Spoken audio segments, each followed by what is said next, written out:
When talking to clients, there's a lot of discussion on how to grow older bucks on your land, how to be able to hunt older bucks, how to create that herd. And it's interesting. I met with a client yesterday, and he was in his 70s, and he explained it's not all about shooting that bigger buck and really focusing on that big buck kill and killing the biggest buck in the neighborhood. He wanted to experience that better herd.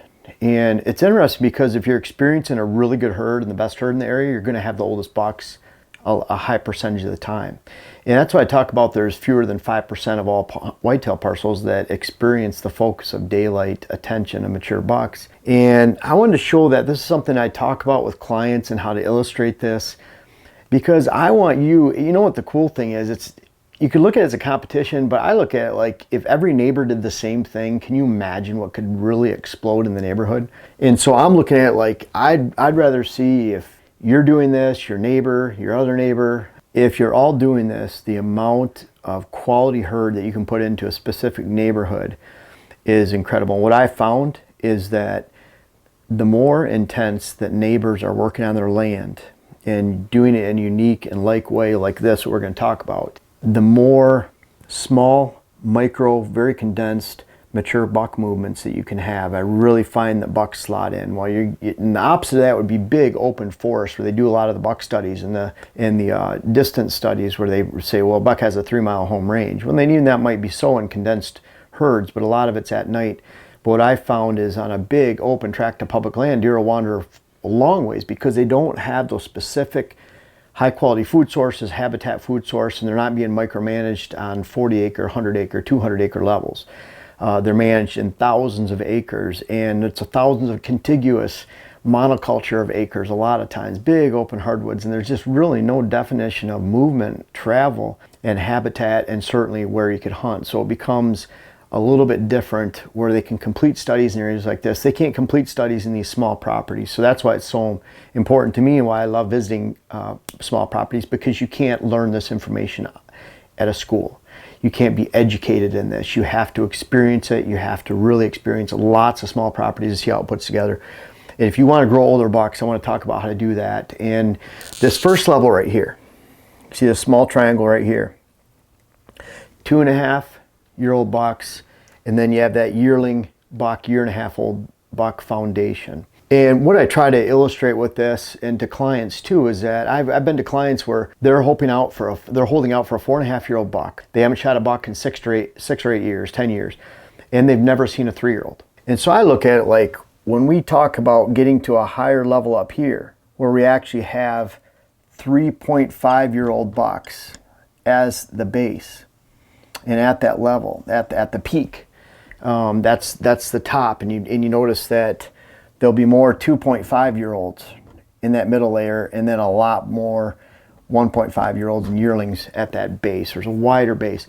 In order to have 3-year-old bucks, you have to have an appreciable number of 2-year-old bucks. In order to have 2-year-old bucks, you have to have a lot of yearlings. And that's the way that triangle works. You're building out on the base, that allows you to go higher. People might get sick of me talking about bucks all the time, but bucks are the lowest hole in the bucket. It's easy to find does and fawns, and frankly, it's easy to get a lot of 2-year-old and yearling bucks on most properties, even some of the poorest properties I go to. And you look at this small triangle just right here, and you have yearlings as a base, and your top buck is a 2.5-year-old area. Just about any area, if you spend enough money, doesn't matter how you hunt, if you spend enough money, you throw enough at habitat and spend enough, you can get to this base. But what's interesting, the higher you go up the ladder, what I find a lot of properties that I go to, some of the better properties that have good bucks on them, they have good habitat, they know how to manage it, but they know how to hunt at an extreme level. They're not spending as much money as some of the folks in this lower level, because you can't spend money, you can't improve habitat to have a great herd without the hunt. Always have that hunt first. So what I find in this level right here, and it's all relative, you know, in some areas, you're going to have to work awfully hard and hunt really well to see an occasional 3-year-old buck, you know, every few years. In other areas, you're going to have to work really hard to see a 4-year-old buck, and that would be every few years. That's that top peak, and usually that top peak. In other areas, you might see a 6-year-old buck every few years, and you're going to have a lot of other ones. And those are very unique, very, very small percentage properties. And that's not even a less than 5% in the neighborhood. That's less than 5% in the country. There's probably 1% of 1%. Very small, rare areas.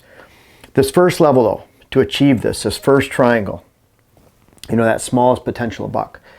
Spend a lot of money. Don't have to worry about how much you hunt.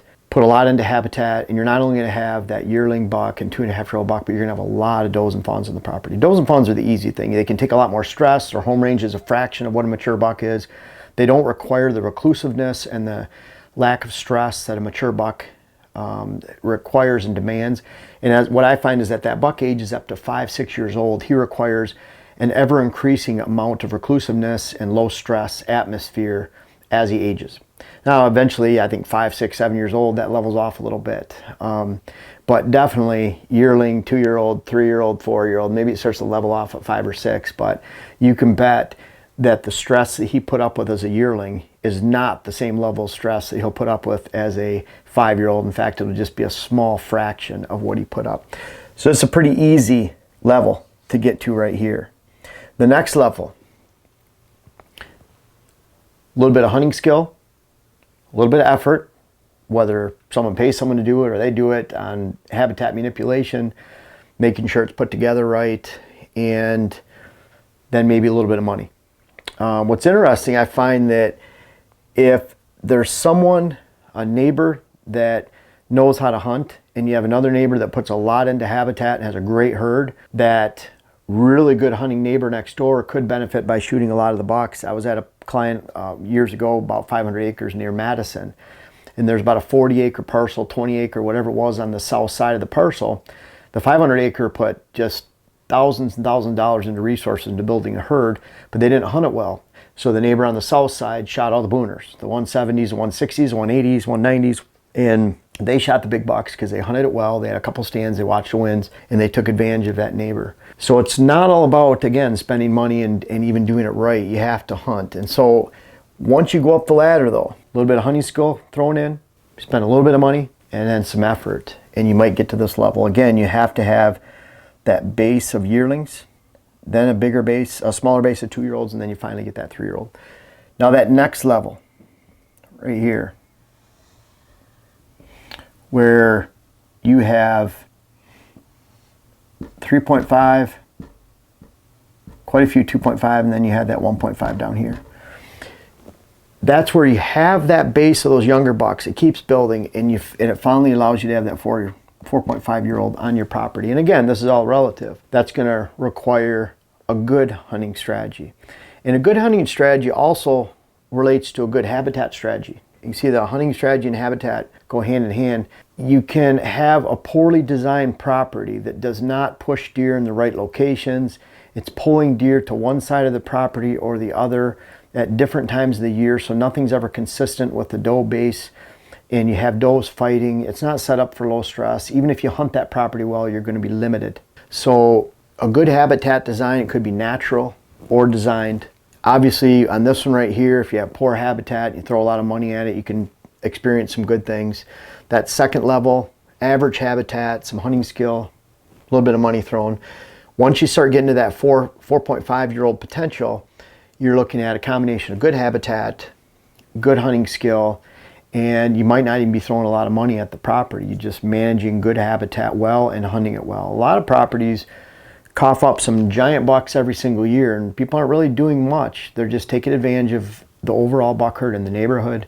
They're hunting it well, and there's decent habitat. You know what? That's not that much different than going to find a good spot on public land somewhere, let's say in southern Ohio or Iowa, areas of Wisconsin, Illinois, wherever it might be, where there's a good herd, and you find good habitat on public land, you hunt it well, you find a remote area, and it's a good recipe for success, whether it's on private land or public land. And then this pinnacle right here, and we'll just say 5.5 because, let's face it, I'm not managing, I'd love to see a 7 or 8-year-old buck. I've seen one ever, and I've seen a 7-year-old, but I'm not seeking that, or again, they're so far outside of that triangle every year that I might have an opportunity one every 10 years, 12 years. And folks, if you're only shooting a deer once every 9 years, 10 years, when the moment of truth comes, you really need to build to that. Whether you're shooting does, you're shooting other bucks, I'm always encouraging people to have fun and go hunt and shoot something.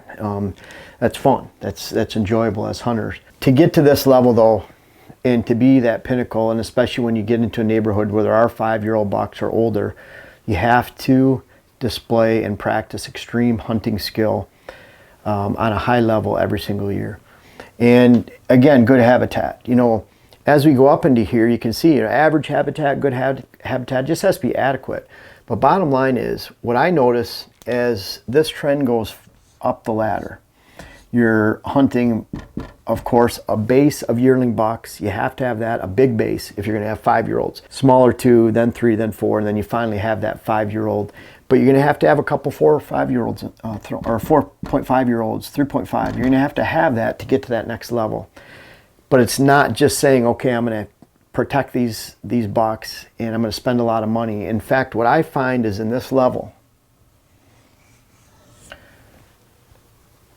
maybe not the largest property in the neighborhood, probably not the largest food plot size, maybe not the largest tractors, the largest equipment, the most expensive. What you find is someone that's willing to do the work, spend a decent amount of money or an adequate amount of money to get the job done, and then they're hunting it very well. All of these, you have to have decent habitat, but you can never get this right here and practice poor hunting skill.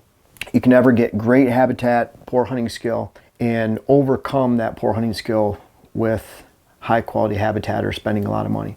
So I'm trying to tell you, even in small properties, location 40 acres, 100 acres, 20 acres, 200 acres, whatever it might be.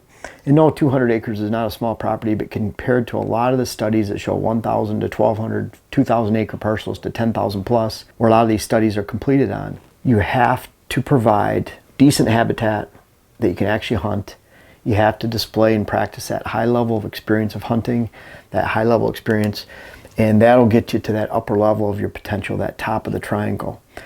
You don't have to have and spend thousands and thousands of dollars a year to get to that. Just always think about where you want your goals to be. Again, you can't have a good herd, a great herd in the area without experiencing the pinnacle of the potential of your area. And again, it's all relative. So again, if you want to have a 3-year-old buck, you better have a couple 2-year-olds in there. If you want to have a 5-year-old, probably should have a 4 or 5-year-old, 4-year-old running around, maybe a few 3-year-olds to spill into that upper range. Don't think about creating the best habitat. Really, it all boils down to how you hunt the land, the skill level. Constantly hone your skill level for hunting, and then relate that back to how you improve the habitat on your land. Is the habitat you're improving adequate and that you can easily hunt?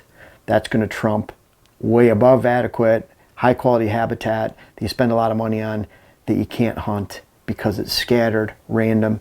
Every habitat feature that you put on your property that you hunt, even on public land, should have a purpose. The deer are moving from point A to point B because of these reasons. They're going from bedding to bedding to cruise, bedding to feeding in the afternoon or back. And you're putting it all together.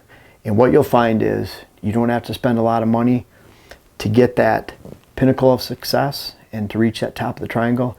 You have to hunt well, constantly rely on getting back to those predatory roots and really going back to the basics of hunting. It's not all about how much money you spend, and really look at that base of that triangle, move upward, build your base, and you'll experience a great hunt someday. And what I find on client lands is the potential is a lot higher than they even believe, because they don't realize, and probably you don't out there, unless you've seen it, what you can accomplish with smaller parcels when you're constantly working on this base, working on your hunting skill. Great things to come, and hopefully this hunting season.